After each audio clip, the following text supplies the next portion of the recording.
Hola, bienvenidos al bloque especial de entrevistas de Te Cuento, tu noticiero de solo buenas noticias. Hoy, como ya les conté, vamos a conversar con la doctora Carolina Tusset. La doctora Carolina es médico psiquiatra del Departamento de Salud Mental del Niño y el Adolescente del Hospital Emilio Valdizán. Vamos a conversar sobre los efectos, lo que puede haber ocurrido en nuestros hijos, en nuestros niños y adolescentes en todo este año y medio, más de año y medio de pandemia, y qué consecuencias habrán a futuro y qué podemos hacer los padres para evitar que tengan problemas de salud mental. Vamos a escuchar la entrevista con la doctora Carolina Tusset. Carolina, primero agradecerte por tu tiempo, que estás a tope. Con tu larga experiencia trabajando en salud mental con niños y adolescentes, ¿qué cambios has notado en la salud mental de ellos en este más de año y medio que tenemos de pandemia y de cuarentena y de virtualidad para ellos? ¿Has notado cambios en su salud mental? Totalmente, Aida, te agradezco muchísimo la invitación en primer lugar. Qué increíble que puedan haber estos espacios para poder acercarnos, ¿no? Compartir información que es tan valioso. Efectivamente, es desde el 16 de marzo del 2020 cuando todo esto empezaban también las clases escolares y Una veíamos semana pues tenían, una nada. semana. De todas maneras, y este ánimo en los niños y adolescentes ha sido muy cambiante con respecto a las vibras con la pandemia, ¿no? O respecto a la pandemia, porque al inicio pues era una algarabía, ¿no? Ir al colegio, extender las vacaciones, me quedo en casa, pero esto se fue generando una adaptación de 2, 3, 4 semanas, a lo cual ellos mismos ya sentían y notaban cierta preocupación respecto a que los niños optan y el aprendizaje es muy importante en la cognición social. Y eso en un ejemplo es cuando los niños aprenden en grupo. Y no necesariamente es porque el grupo es bueno o malo, sino que nuestras neuronas que se están desarrollando justo en estas etapas aprenden y se llaman neuronas espejo. No es casual, porque el espejo es esto, el reflejo que yo veo del comportamiento, conducta o aprendizaje de la otra persona. Entonces, esa cognición social se pierde, se genera un aburrimiento respecto a tu pregunta ya para el último trimestre del 2020 en el hospital donde yo laboro, vemos bastantes problemas de ansiedad en niños sobre todo y síntomas depresivos e insatisfacción en adolescentes. Y actualmente se está acrecentando mucho la demanda de atención ya por una insatisfacción prolongada de los Frustración, proyectos básicamente. futuros. Exacto. Más en los adolescentes. Estamos teniendo alta demanda, yo diría, de 3-1 respecto al tema de más demanda en adolescentes actualmente y que están viniendo los problemas de los niños, ¿no? O sea, Es decir, actualmente también. estas características las estás viendo en niños y adolescentes que antes no tenían ningún problema de salud mental. O sea, son casos nuevos generados por, no es que se haya, digamos, catapultado o elevado el nivel de ansiedad o de frustración, esto de algunos que ya tenían problemas. Son nuevos casos. Claro, exacto, tenemos que diferenciar, ¿no? Aquellos que han tenido enfermedades o comorbilidades preexistentes con los casos nuevos. Estamos atendiendo casos nuevos, pacientes que aparentemente no han tenido problemas anteriores a pandemia, pero que actualmente sí están demostrando y desarrollando síntomas ansiosos y depresivos. Exactamente. ¿Qué características o conductas debemos observar en nuestros hijos para estar atentos, para estar alertas de que están pasando por un cuadro ansioso, depresivo o de frustración? Exacto. En los temas y en los desórdenes emocionales, en este grupo etario, precisamente no se cumplen los criterios del libro que podríamos nosotros evidenciar en un adulto. El llanto, la labilidad emocional, el sentir una tristeza y un aplaneamiento prolongado de más de 2 semanas. En los niños y adolescentes se enraiza el síntoma conductual, las conductas inadecuadas, irascibilidad inadecuada, desinhibición emocional, cambios conductuales, cambios a lo que no estábamos acostumbrados a ver en ellos o cómo resuelven sus problemas. Entonces, yo considero que esa visión que tienen los padres o que pueden identificar es el cómo ahora los chicos tratan de resolver los problemas. ¿A qué me refiero? A veces, pues, los problemas se resuelven con un grito o de repente oponiéndome abruptamente a algo cuando antes no lo hacía o enraizándome en este tema de aquí, que es el videojuego. Entonces hay gran asociación de apego por juegos en línea o fuera de línea de internet asociados a síntomas depresivos, sobre todo en adolescentes. Porque son, digamos, se han convertido para los que tienen acceso, ¿no? Porque hay muchísimos niños que ni siquiera están llevando educación virtual, ¿no? O por radio, qué sé yo. Pero hay muchos niños que socializan ahora a través del juego con sus amigos, porque digamos que es lo único que les queda. Entonces, eso también es un riesgo latente. Si no planteamos horarios, si no establecemos habilidades y actividades diversas en una rutina, esto podría generar un acto perjudicial, ¿no? O sea, tenemos que fomentar horarios porque entendemos de que la virtualidad nos ayuda mucho, nos está ayudando ahora, nos ayuda para hacer las tareas, nos ayuda para estar pues telepresencialmente, pero también tenemos que identificar lo que puede ser contraproducente, ¿no? Que es ya el ritual, la rutina exagerada, la manía, el acto como que tolerante de que ya no me quedo solo 1 hora en el juego, sino de repente 1 hora y media, 2, ya no quiero salir, me enojo con el juego. Entonces ahí el juego ya no es juego, porque el juego no te debería enojar. Entonces esos son los parámetros que yo creo que los papás deberían identificar en los chicos. Hablaste de plantear horarios con respecto a este tema puntual de estar mucho en la virtualidad o en el celular o en los juegos. ¿Qué otro tipo de acciones podemos tomar los padres para evitar o para ayudar a nuestros hijos a que no tengan problemas de salud mental? Pasó también el tiempo de la pandemia, si recuerdas, de un confinamiento total, donde toda la familia estaba incluida, inmersa en la casa. Entonces ahí cumplir los horarios y decir que los padres o los familiares, cuidadores principales jueguen con los hijos o como que establezcan reglas, hagan juegos de mesa, creen juegos alternativos entre ellos, nos iba muy bien. Pero acá pasamos a otra etapa y que es ya en este año, que es que los padres salen a trabajar y dejan a los chicos. Entonces es lamentablemente, y es ahí la controversia del retorno no a la escuela presencial, porque vemos que ya los chicos no tienen una guía o un control externo, como el que me dice ya, mira, haz este horario de 8 a 12 y de ahí haz otra actividad. Yo creo que lo principal es establecer que los niños y los adolescentes tienen por antonomasia la dificultad de tener un control externo, ser externamente guiados por su conciencia para hacer un horario y cumplirlo, porque considero que ahora los papás piensan mucho en eso, pero no hacen la tarea, pero luego no cambia el horario del tema. Bueno, es que nosotros tenemos que enseñarles a eso. Para eso estaba el profesor, para eso estaba la escuela, para que nos regulen las actividades. Si encontramos un pilar, un cuidador externo que se quede en casa, sería fundamental, porque los chicos no lo van a hacer solo.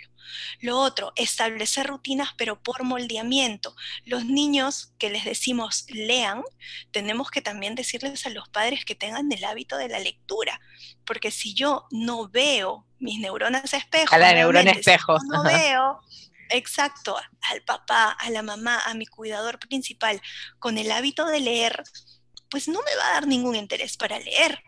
De igual manera para hacer actividades en conjunto, para hacer una cena juntos, para poder hacer un juego de mesa juntos, ver películas, etcétera, etcétera. Entonces, tender a que también los chicos son parte y se moldean. No solamente se modelan, sino también se moldean respecto a los ejemplos que vean en los adultos directos, ¿no? Que ¿Y viven con cómo, ellos. y cómo manejar, por ejemplo, la etapa en la que los chicos están ya en la adolescencia, ¿no? Y tú les pones los horarios, ¿no? Y una de sus conductas es rebelarse, ¿no? A esos horarios. O sea, ¿qué haces ahí? Ahí entra la consecuencia de sus actos. A mí me castigaban cuando era niña, pero Claro. con esta nueva generación, ahora se tienen que hablar de consecuencias, ¿no? Consecuencias, porque castigo ya no se puede usar esa palabrilla, ¿no? Entonces ya castigo no se puede usar. Es lo que nosotros decimos sobrecorrección, ¿no? Esto los terapeutas lo plantean como una sobrecorrección. Actualmente los chicos están mucho más inmersos en la realidad, coyunturalmente también están muy preocupados de lo que sucede en nuestro entorno social, cultural, político, están muy inmersos en todo esto, ¿no? ¿Cómo poder sobrecorregirlos? ¿Cómo ellos poder darse cuenta de, hablándole por estrategias? ¿Qué es lo que ellos quieren? ¿Qué es lo que ellos proyectan para su futuro? Generalmente muchos hablan de la independencia. Bueno, están en el total derecho Etapa. de hablar de independencia.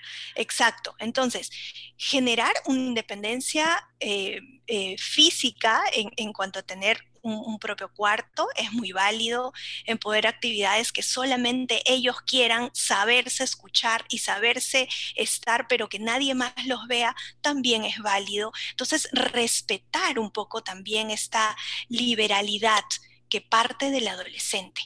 Pero por otro lado, también hay reglas del hogar. Por ejemplo, no usar pestillos en las puertas es un ejemplo de ello. Que no haya un cerrojo en el cuarto de un adolescente, de todas maneras, que de cuando en cuando podamos ver el historial. Eh, Aquí tenemos que estar uno a uno. De El hijo internet. tiene que saber tanto de internet como los papás, que podamos chequear el historial. O sea, son reglas ya de hogar, pero no es como un tira y afloja, es como que un respirar y andar, porque también hay que escuchar la catarsis de los chicos. Actualmente no están teniendo absolutamente, o se les está cortando mucho la independencia a no tener una adecuada sociabilidad en su entorno físico. Entonces, todo es el hogar y vale mucho la catarsis. Cuando ellos dicen que están aburridos, insatisfechos, por supuesto que sí.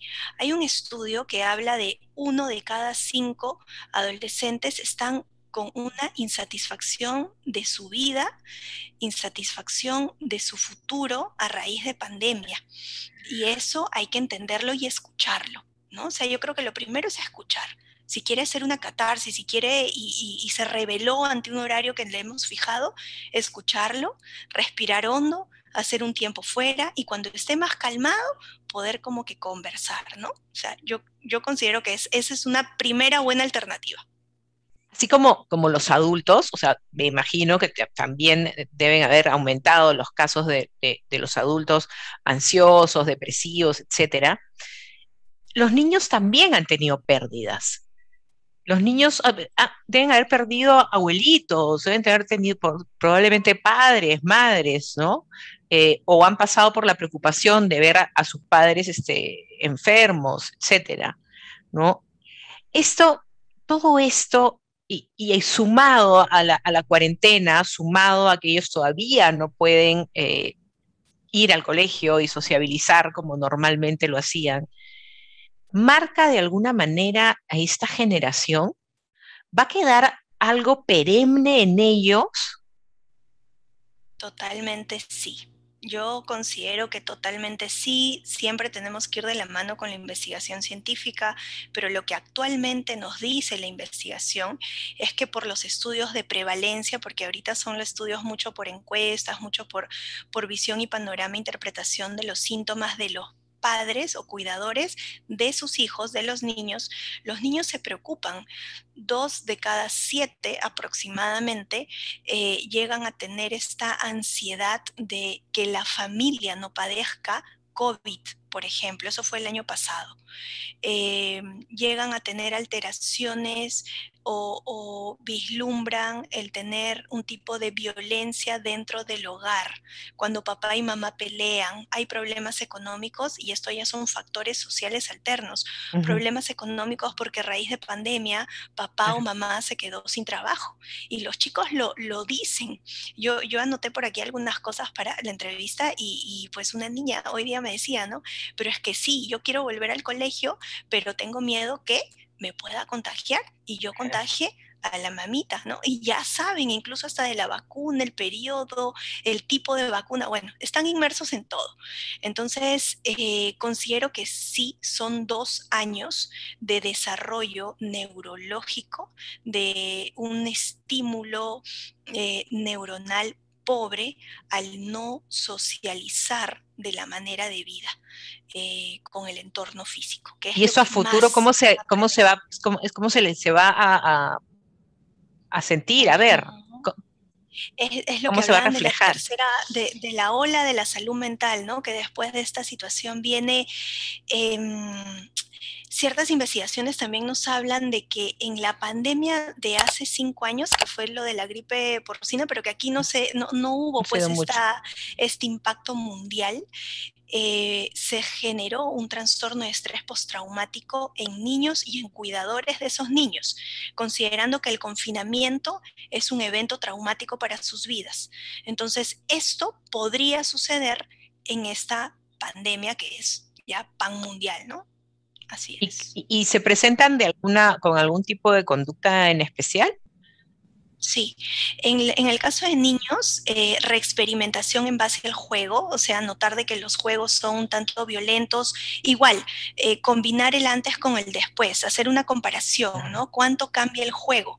Antes era pues jugar de manera amical y suave, pero ahora es algo muy tosco, entonces esa es la reexperimentación que se explica en un juego.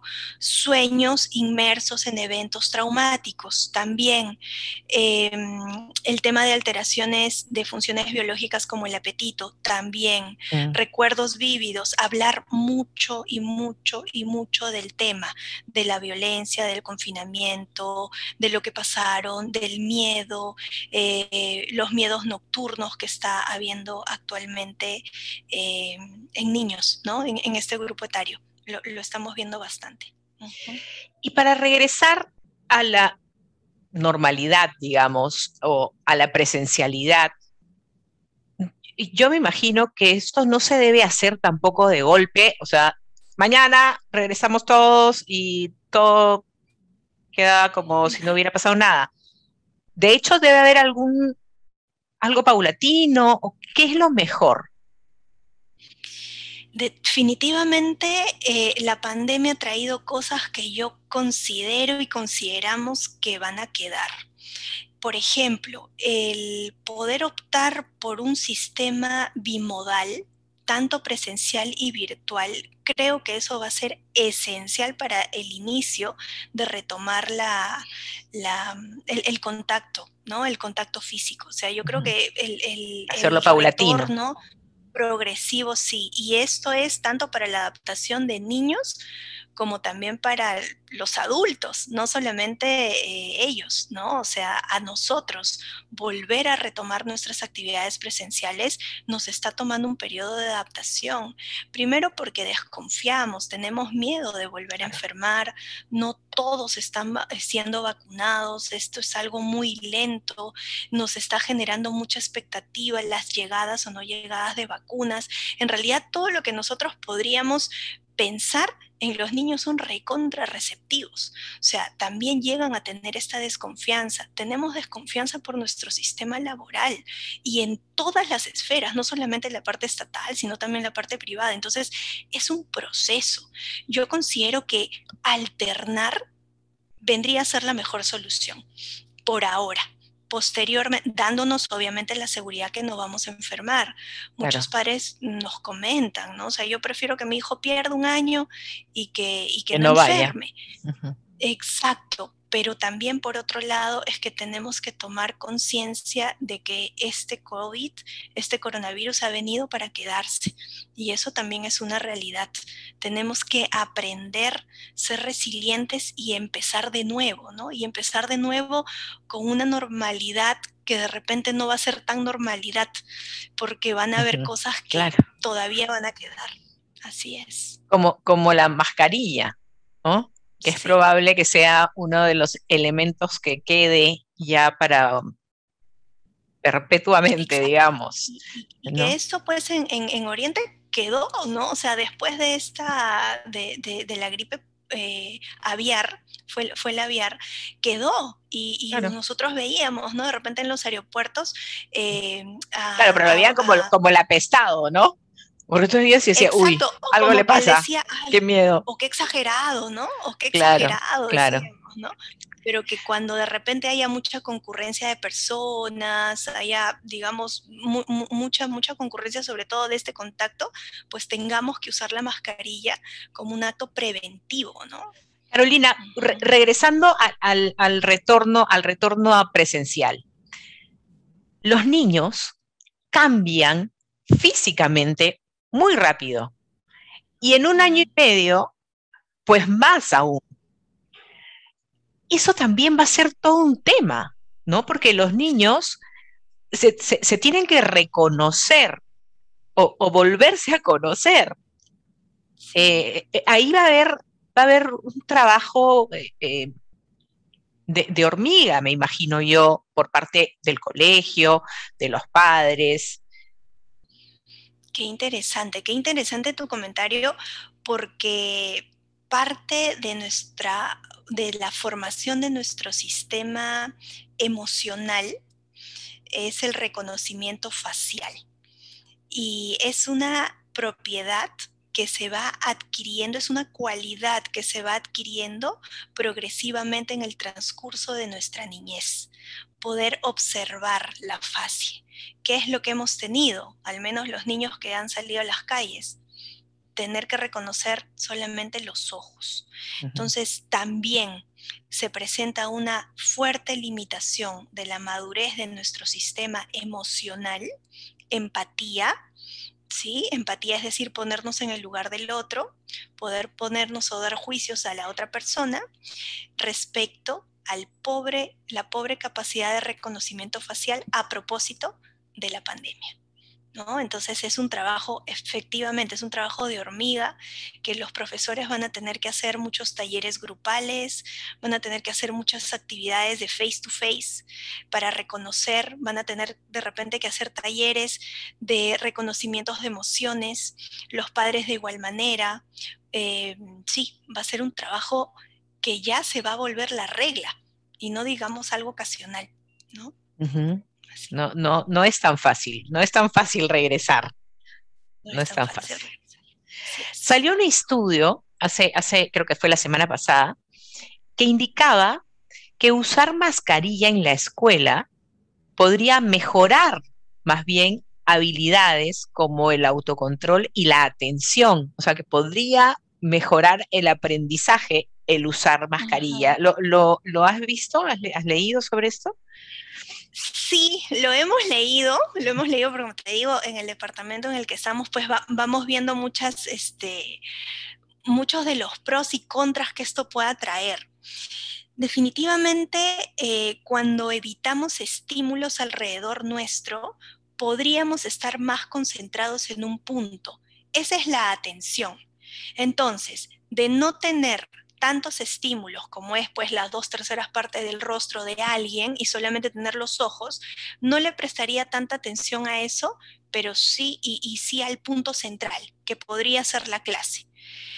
Pero yo también me pregunto, eso balanceado con lo que yo aprendo de la socialización, no se compara. Claro, de lo malo, del peligro, del riesgo, tenemos que sacar el beneficio. Claro, Yo claro. creo que lo ha apuntado, ¿no? Pero es lo que ahorita nosotros podríamos sacar de beneficio por eso. Pero considero que definitivamente no es lo ideal, ¿no? O sea, no lo consideramos como lo ideal. Ahora se tiene que hacer, pero no es lo ideal. Justo de eso quería agarrarme para hacerte la pregunta final, digamos, de cierre. Sabemos, pues, y tenemos clarísimo que lo positivo de esta cuarentena, de esta virtualidad en los chicos, ha sido el cuidarse, ¿no? El que, digamos, su salud física eh, esté preservada, ¿no? Eso es lo positivo. Pero podríamos encontrar de repente otras cosas positivas en cuanto a salud mental que nos ha traído esta pandemia. De repente ese volver al núcleo familiar, por ejemplo, ¿qué cosas positivas para la salud mental de nuestros chicos debemos tomar o aferrarnos de repente de ahí para poder trabajar lo que se viene? Exacto, exacto, interesante. Definitivamente hay muchos factores que en esta pandemia nos ha ayudado y en general a la humanidad, porque en un mundo y en una era totalmente consumista a la que estábamos acostumbrados y que ahora estamos pasando lamentablemente pues las consecuencias de eso con las inflaciones y todo, la pandemia lo que ha generado es que el centro de importancia sea la persona y su integridad, que la persona exista. Y ante este peligro crónico, porque nosotros estamos acostumbrados también a que la excepción, el peligro es una excepción, pero con pandemia todos estábamos en riesgo. Entonces el peligro se hacía permanente y el estrés se cronificaba. Entonces veíamos autos. Y hablar ya de salud mental es un punto a favor, por ejemplo, porque antes lo estigmatizábamos. Antes hablábamos de ansiedad, antes decíamos depresión es para los débiles, decía uno, totalmente estigmatizante. Entonces ya hablar de salud mental es un punto a favor. Hablar que los niños y adolescentes moldean sus conductas en base a los padres es otro punto a favor. Cuando nosotros hablamos con los padres decimos, aparte de ser trabajador, aparte de ser padre, ¿qué más eres? ¿Cuál es tu arte? ¿Cuál es tu habilidad? ¿En qué te desenvuelves? Y eso le preguntamos a todos los estudiantes de medicina incluso, porque no solamente te vas a dedicar a la medicina, ¿qué más eres? Y esas pautas también se deben de ver reflejadas en los chicos, niños, adolescentes, jóvenes, adultos jóvenes, padres, etcétera. Entonces, centralizar la atención en la familia.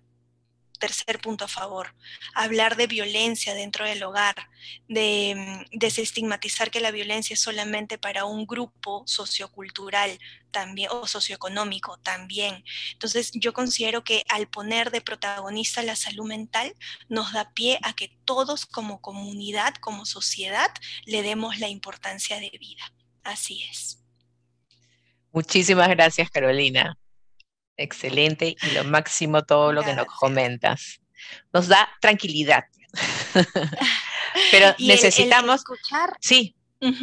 Sí, el hecho de estar aquí y escuchar lo que estamos hablando, yo considero que ya es un pronóstico a favor. Como siempre los digo y lo escuché, somos descendientes de genes pues resilientes, porque esta no es la única pandemia que ha pasado a la humanidad, así que somos fuertes, estamos hasta ahora acá, somos fuertes, hay que seguir adelante, nos interesamos por temas como este, eso es un punto ya ganado, así que sí, excelente la idea y muchísimas gracias por la invitación.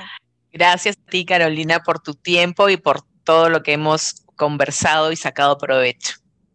Muchísimas gracias. Cuídate mucho. Muy amable. Estamos en contacto. Chao. Chao. Eso ha sido todo por este fin de semana. Que tengan una maravillosa semana. Espero que les haya servido de mucho la información que nos ha regalado la doctora Carolina para poder ayudar a nuestros niños y a nuestros adolescentes. Cuídense mucho. Nos vemos el próximo viernes con más buenas noticias aquí en Te Cuento. No se olviden que hay otros programas en nuestro canal. Tenemos esta semana, el jueves, Palante, el programa que conduce Piero Ventura para ayudar a salir adelante a todos nuestros emprendedores. No se lo pierdan y no se olviden, jueves, la semana pasada, tuvimos Beste Coach y el miércoles, la semana pasada, salió otra Pupe Sesión, súper interesante, muy linda, es la primera parte de El perro peruano sin pelo. Así que no se lo pierdan aquí en Thinking TV Digital, Instagram, Facebook y en YouTube. Suscribirse, campanita y compartir. Compartan. Nos vemos la próxima semana. Cuídense. Chao. Linda semana.